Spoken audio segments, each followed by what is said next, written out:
皆さん、ごきげんよう。上川かおりんです。ヤフー知恵袋を見ていたら、下記の質問がありました。今回は、こちらの質問にお答えしたいと思います。それでは、早速行ってみましょう。質問1、IPv6 オプションって必要？現在 IPv6 のサイトがほとんどないなら、つける必要はまだなくないでしょうか。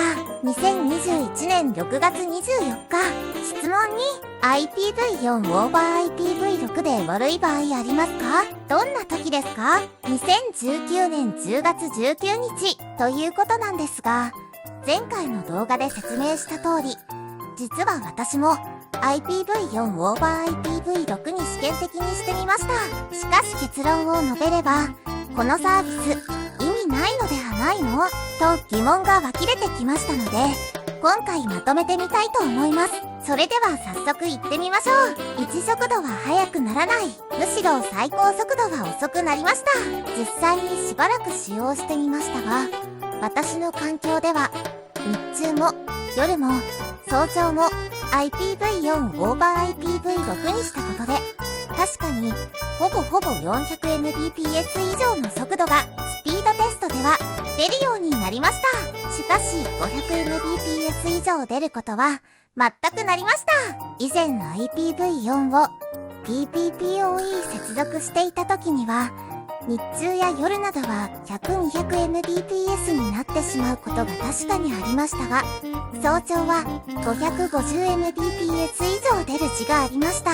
これは私としてはあまり愉快なことではないです。わらわらわら、平均的に速くなったのかもしれないのですが、最高速度が落ちるのは極めて気分が悪い。またスピードテスト以外では安定したという体感を感じるほどの差はほとんどありませんでしたね。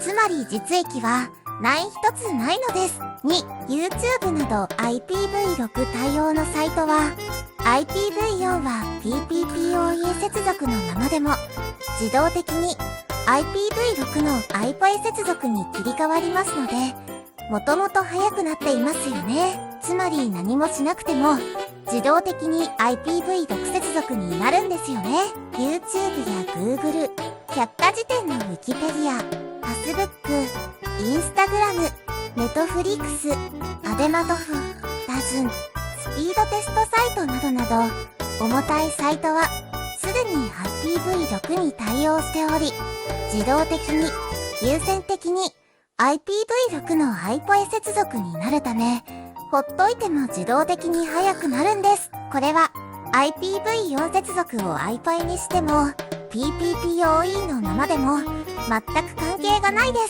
確かに未だ IPv4 にしか対応いないサイトが多いのは事実です。Yahoo、MSN などのニュースサイト、Amazon や楽天市場などのショッピングサイト、Twitter や LINE、Hulu などの動画配信、Xbox One を除いたゲーム型やゲームソフトなども IPv6 に対応えおらず、IPv4 つだけに対応している状態なので、混雑時間帯に遅くなると感じる人は IPv4 オーバー IPv6 にした方がいいのかもしれません。ただ私は全くそのような経験はないです。3、IPv4 オーバー IPv6 にしたら失うものが多すぎます。IPv4 オーバー IPv6 にしたら何より困るのは VPN 接続ができなくなります。つまり外から自宅の NAS にアクセスしてファイルの読み書きができなくなります。